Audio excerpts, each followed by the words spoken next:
What's the difference between a stablecoin and a tokenized deposit? The difference is a tokenized deposit, it's a deposit. It sits on a bank's balance sheet. It has deposit insurance. But by tokenizing it, you essentially put a claim on it that can be transferred via the blockchain. The challenge is that it has to live on a bank's balance sheet. A stablecoin can be transferred to anyone and is a stablecoin. But for a bank to move a tokenized deposit out of its balance sheet, it has to have some kind of relationship with the other banks that other customers use.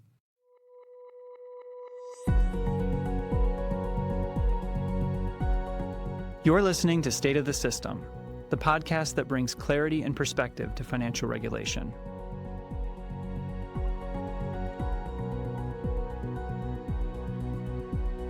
Welcome to State of the System, the podcast from the Conference of State Bank Supervisors. I'm your host, Kyle Thomas, Senior Advisor for Policy and Innovation. In this show, we explore the intersection of innovation and stability in today's fast-changing financial services landscape. Digital assets, in particular stablecoins, have been one of the sources of that innovation, and it's gotten a lot of focus, not only here in Washington, but around the country and around the world. There's lots of noise, and I would kind of characterize it as we're in a digital asset stablecoin hype cycle right now. But a lot of that conversation tends to be very macro-focused. We hear terms like cross-border payments, international settlement, intrabank transfers, et cetera, as a lot of the primary use cases for stablecoins and some of these other digital assets. But that's not the focus of today's conversation. What we're going to talk about today are real-world takes from the perspectives of the people that we work with at the Conference of State Bank Supervisors, which is state regulators and the institutions that they supervise, often community banks. My guest today is Yevgeny Shrago. He works in our Policy and Supervision business unit. He's a recent inductee into the CSBS team. And so, Yev, welcome to the show. Why don't you tell us a little bit about yourself? Where did you come from, and how did you develop this expertise and perspective around digital assets? Thanks so much, Kyle. Excited to be here. My background is in financial regulation broadly. I've been at the CFPB, I've been at Treasury, I've been watching these markets with a lot of interest for over a decade. But most recently, I came from the Commodity Futures Trading Commission. That's the federal derivatives regulator. And it's the closest thing to a digital assets regulator that we have in the United States at the federal level right now. Of course, the states have been regulating digital assets for a decade plus. And so we have been watching fraud in crypto markets. We were watching the development of trading in these markets. And it was the most exciting and important thing going on. And we continue to just monitor it. And so when this opportunity to join CSBS came up to focus on these issues, I had to jump on it. So glad you did. We're lucky to have you. Yeah, so let's jump in. Let's talk about stablecoins. Obviously we're gonna cover a lot of ground in this episode, but I think it maybe makes sense to start out with, at the high level, grounding the audience a little bit on what's the use case here. What are we doing with stablecoins? What do they do for us? And so, can you kind of describe, in whatever terms you got, the kind of problem we're trying to solve and what the use case around stablecoins is as you see it? Sure. I'll give you the hype cycle first, and then we'll get into the reality. Stablecoins are maybe the most pure way to realize the promise of the blockchain, which is fast, cheap, peer-to-peer payment. So when I say fast, I mean that instead of spending days to send money internationally, you can send money to anyone in just a few seconds.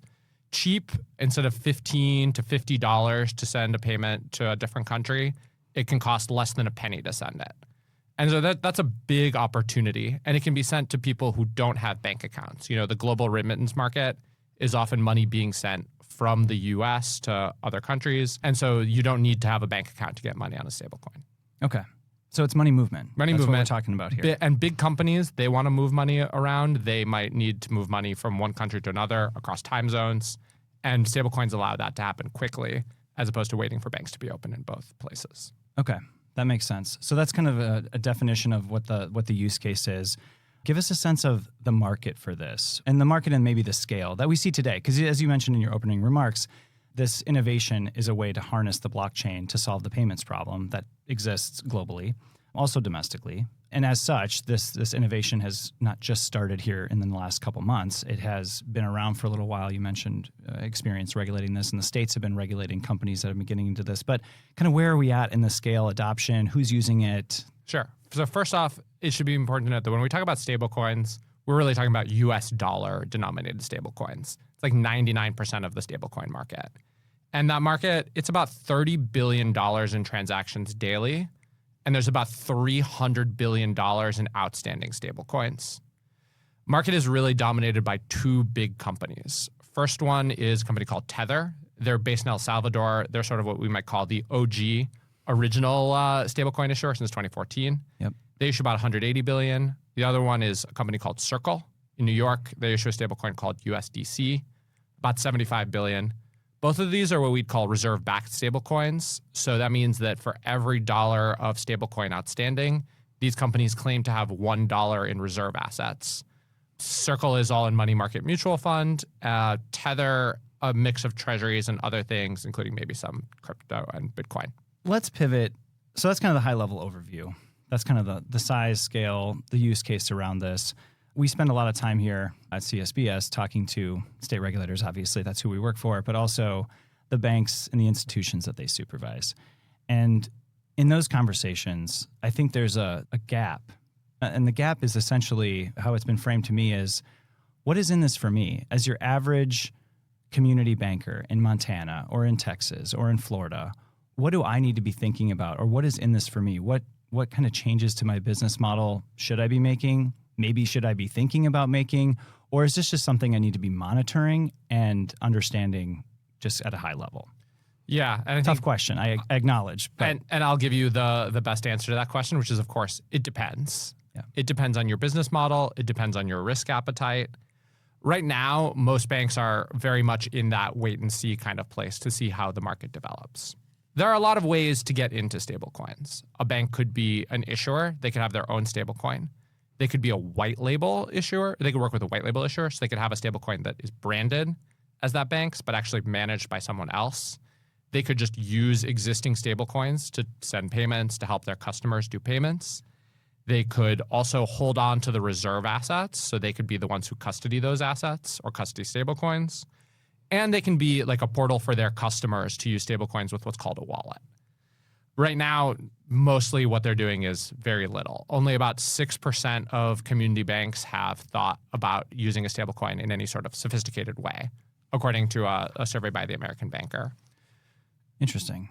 And so I wonder if some of that, reluctance to adopt or slowness is in part one, it's new. I mean, So these things take time to kind of work their way into an ecosystem as large as the U.S. financial system. But also that if how much of that demand is just being driven or not being driven by the fact that your average consumer, your average household transacts today in a largely digital form, right? We all have debit cards and credit cards. And so when you go to your coffee shop and you present it for payment, it settles and clears, and we're just used to that technology. So is stablecoin suffering from a lack of, is it just not breaking through into that market yet? Or are there other kind of impediments that make stablecoins maybe cause stablecoin to be having trouble to unseat these incumbent payment systems? Yeah, I think that's a great question. And your point is totally well taken. Visa says that only about like 7 billion of the 1 trillion we saw in stablecoin transactions last year is retail driven. And that's because for most consumers, the current payment systems work. You pay, you tap, you're good. Yeah. So this is really right now a business to business use case, and specifically for those businesses that have global cash management needs, that are sending money internationally. They're the ones for whom this is something that's interesting. And the other thing to understand is the cost is not as cheap as maybe we put in the hype cycle piece.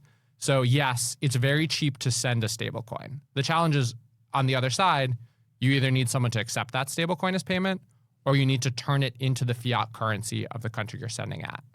And that costs money. We've talked to banks who have explored this. They're saying that could be like 50 basis points of the money you send.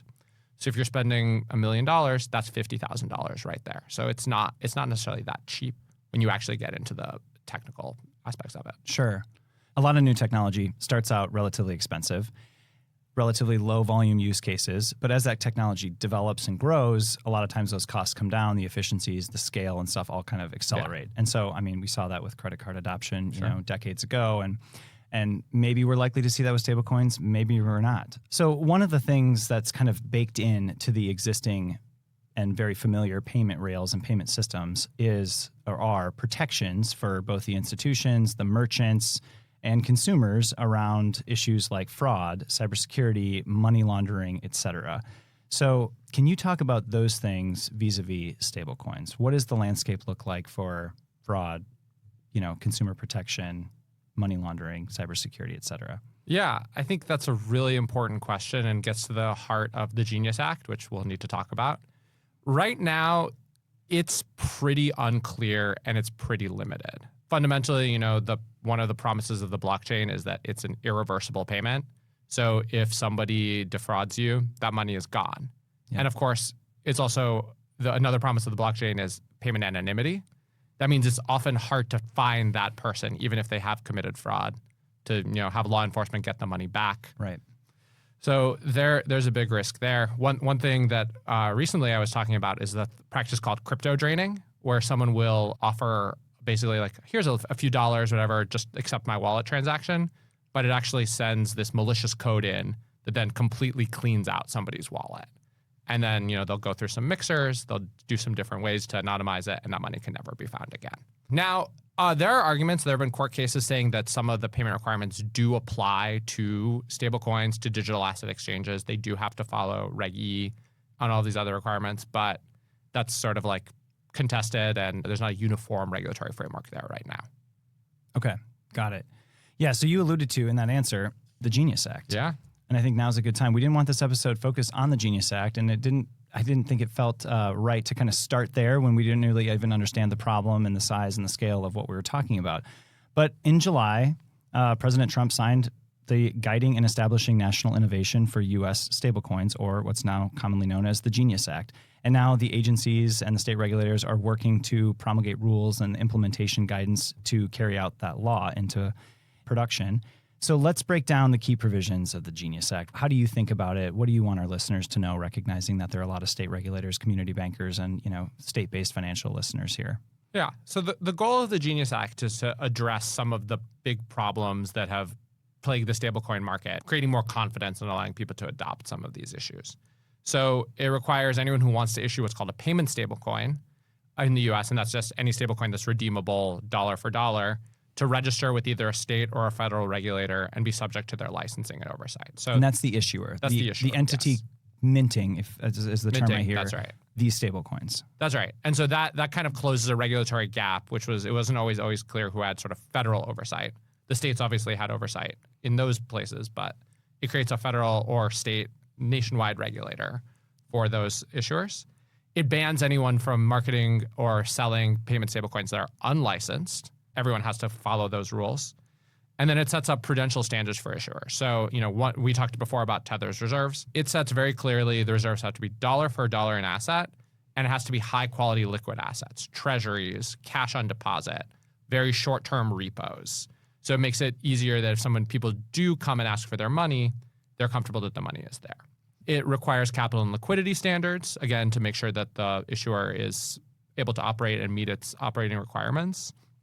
And it sets anti-money laundering, something we didn't talk about too much, but stablecoins are a potentially great tool for money laundering. They have a lot of the characteristics of cash, but are even easier to move than cash.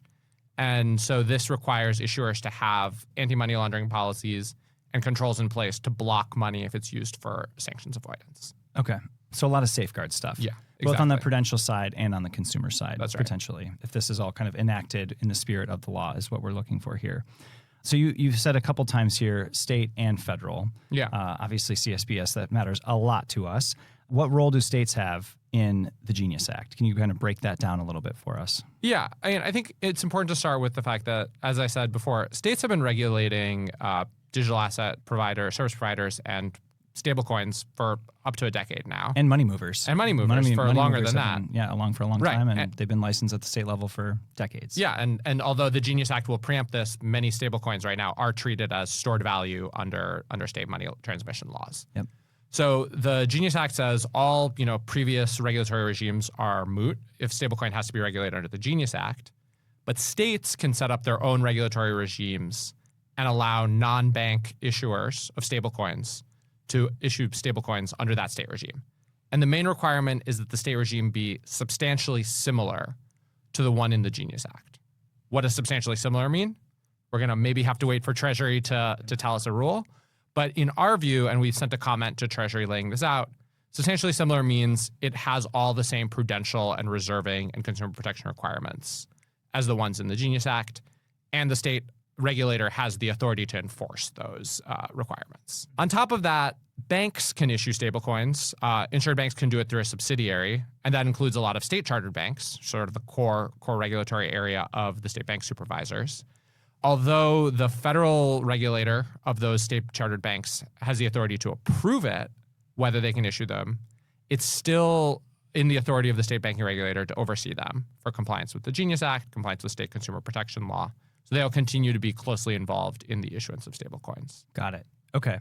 So in your discussion there, you were also talking about, or you were kind of teeing this up by talking about the things under Genius that non-banks can now do. Yeah. And one of those things is run payments. I mean, that's what this use case is primarily about, is payments. So that feels to me like, and this is really a question. I would love your reaction to this, but are we starting to see through Genius the breaking apart of the traditional banking model? The traditional banking model based on taking deposits, lending, and payments. Is this peeling off one of those aspects of the banking model and essentially giving it to a group of entities that didn't have it before? You're going to get me in trouble here, Kyle. I would say that, one, it maybe is less a breaking apart and more a continuation of this unbundling that you're talking about. Yeah.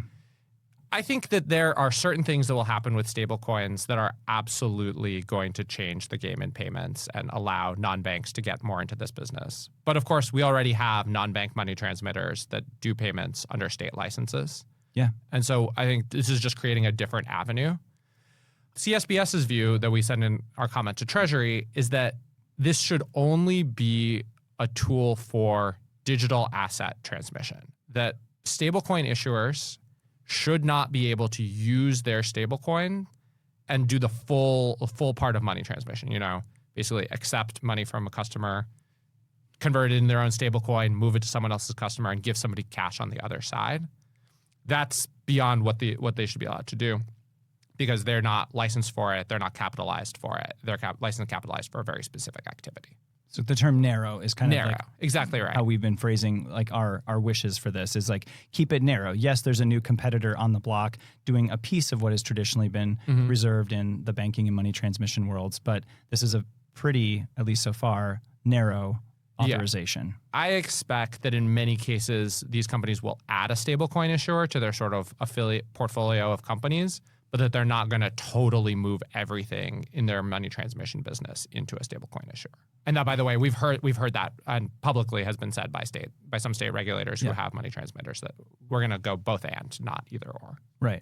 It's a big ecosystem, right? And I think for your average U.S. consumer, we move money around in things like Zelle and things like Venmo. Yeah. And don't have a window into the world of the thousands of licensed money transmitters that exist at the state level for various business models and niche markets and what have you. But there are many, many, many of them. Yeah, for sure.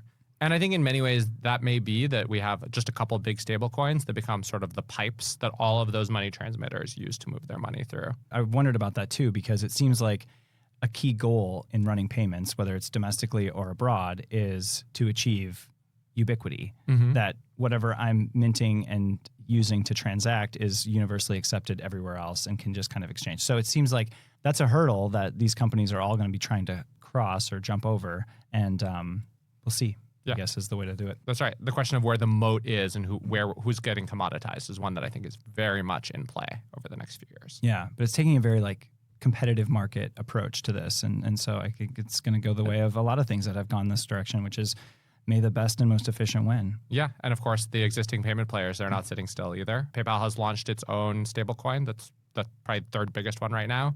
Visa and MasterCard are talking a lot about their stablecoin strategies. Stripe has got a big stablecoin issuer strategy. So yeah, I think there's a lot to be seen about how this market plays out. For sure.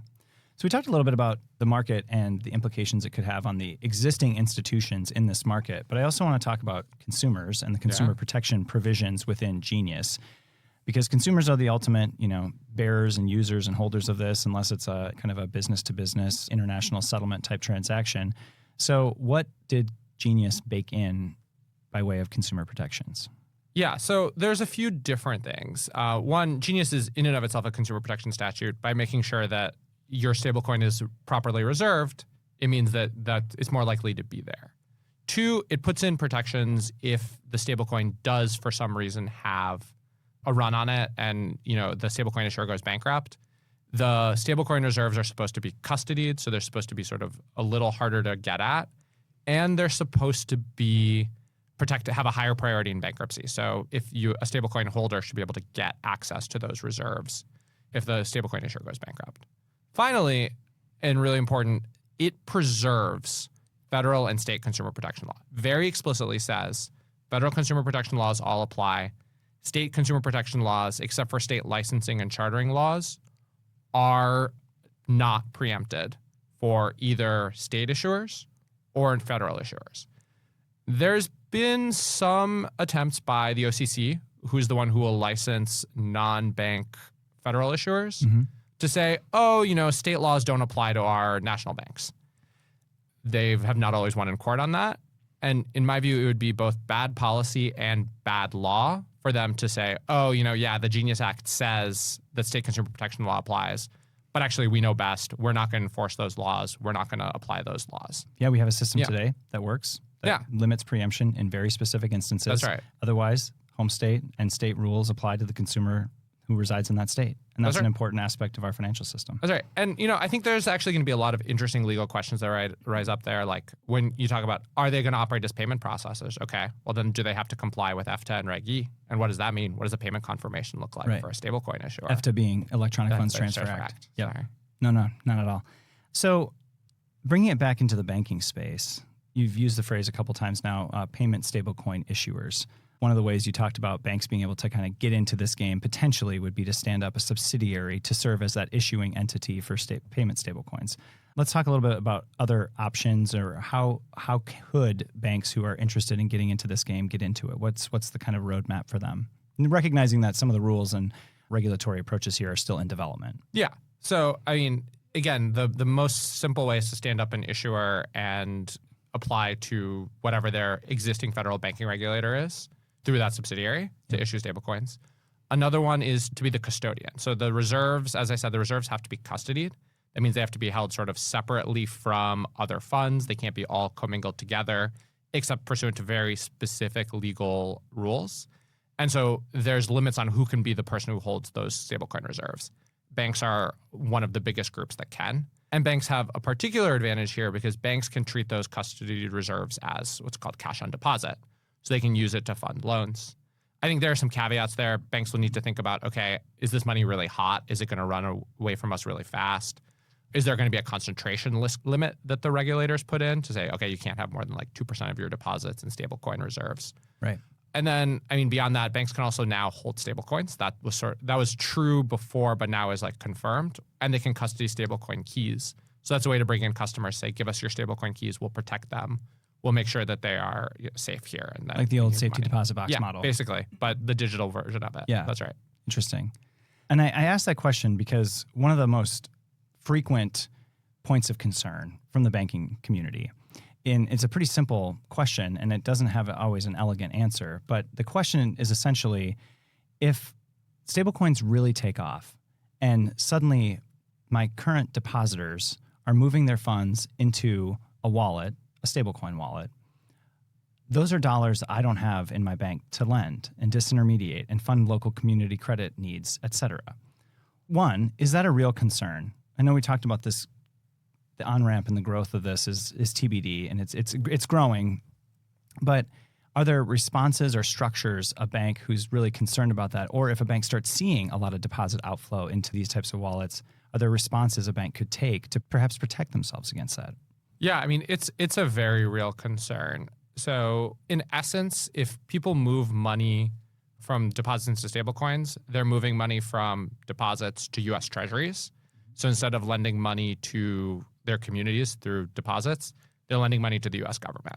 That can change the nature of how that money is then invested. Yeah, it distorts kind of the foundation of our existing financial structure, for better or for worse, but it is a distortion, perhaps. And then, of course, when you buy the treasury, you usually don't buy it from the government. You buy it from someone else who then redeposits that cash. But over time, what that's likely to do is redistribute the deposits from community banks who are lending to small businesses, agriculture, rural mortgages, to big banks with big money center banks who are using it for more financial applications.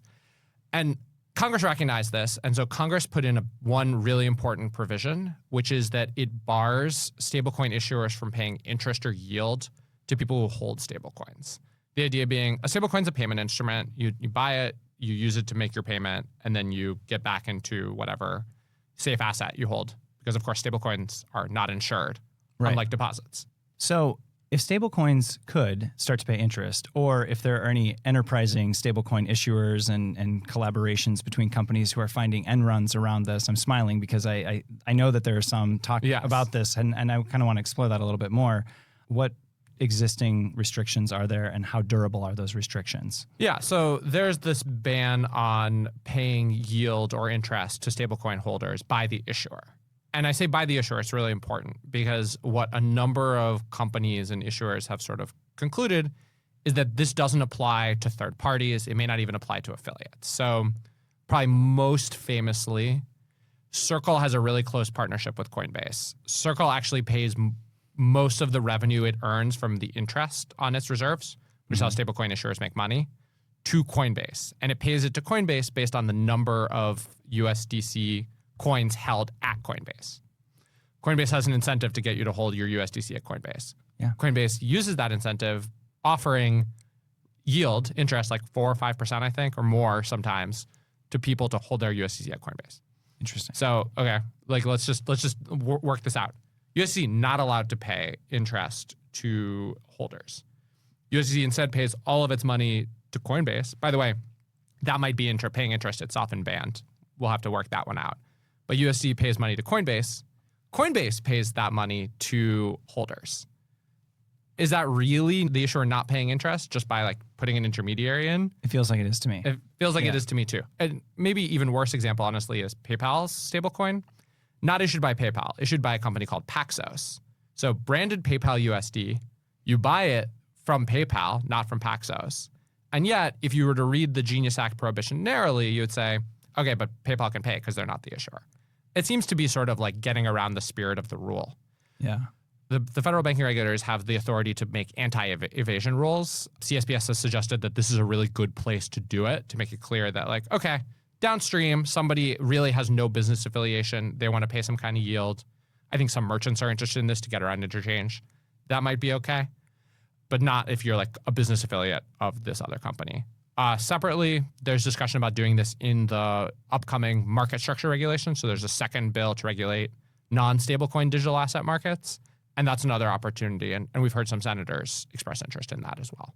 Yeah, it surely seems like something we got to watch out for because that's a key differentiator between the traditional banking model and payment stablecoins. And so you ask, how can banks sort of deal with the deposit flight to stablecoins? There's two main areas of interest.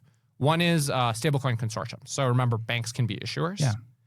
And the FDIC just put out a proposal on how banks can apply to be issuers as through their subsidiaries. And it specifically noted that a consortium of banks could apply to be an issuer and be treated as essentially a subsidiary of all of those banks. So basically the banks get together, they have one issuer that they own, and then they put the deposits that they get, the money that they get from the stablecoins, from the purchase of stablecoins, they put it as deposits in the banks. So they recapture the deposits. Oh, fascinating. Yeah. Okay. And then, so to kind of walk that through, and I'm just going to repeat it to make sure I understand this and make it make sense to me. So a group of banks would get together. Maybe they say all community banks in a grand scale. They stand up a stablecoin issuing subsidiary. One of those banks stands it up.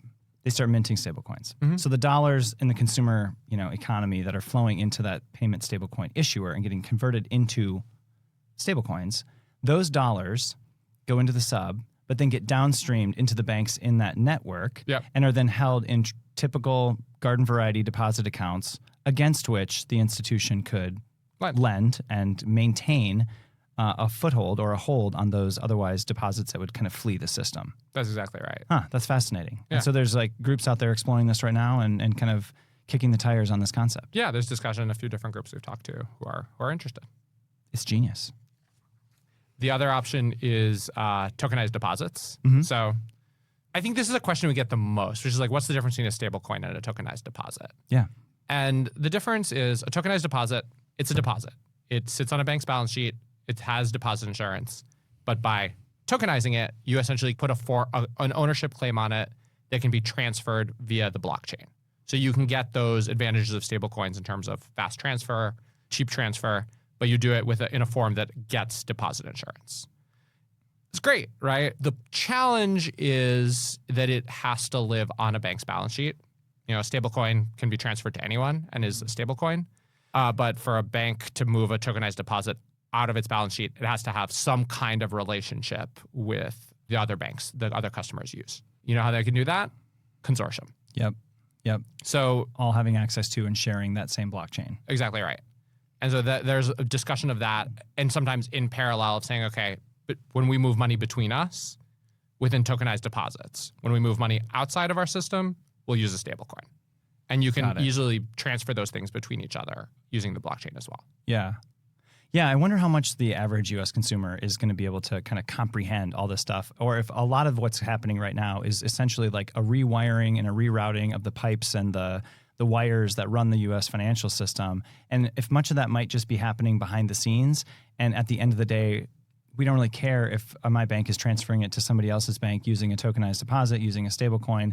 They'll figure out which way is most effective depending on my use case. But when I open my mobile app and see my bank account and want to hit the button to send money, I'll just let the gears, the pipes, and the wires behind the scenes handle it for me. Yeah, I think that's right. I think most consumers couldn't tell you today what is an ACH versus a wire versus FedNow as a payment method. And True. So I think we'll probably see a similar thing with stablecoins and tokenized deposits and whatever other wild payment innovations we might come up with in the future.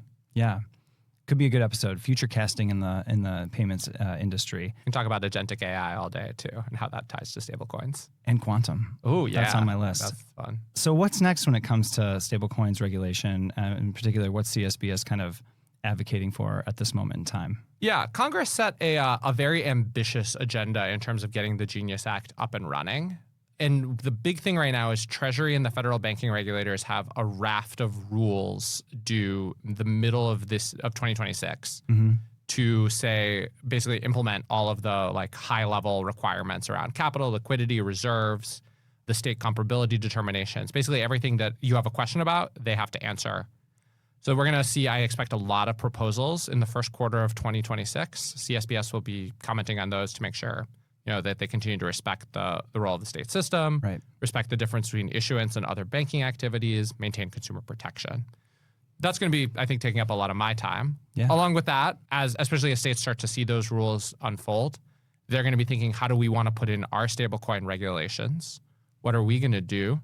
So we'll continue to work with them to share best practices, to share information. And then finally, it's important to talk to the people actually on the ground in the trenches. So we'll be talking to banks, we'll be talking to issuers, money transmitters who are using these to understand what are the use cases, how are they innovating, and what sort of consumer protection is necessary in that world. Yeah, kind of learn as we go. Absolutely right. Well, Yev, this has been very fun. We're very happy to have you at CSBS. Also very happy to have you on this podcast. Thanks for sharing your genius with us today, and look forward to follow-up conversations. Thanks for having me, Kyle. Happy to do this anytime. Great. Thank you for listening to State of the System. Make sure you follow the show on your favorite podcast app and check out csbs.org for more resources to help you stay informed.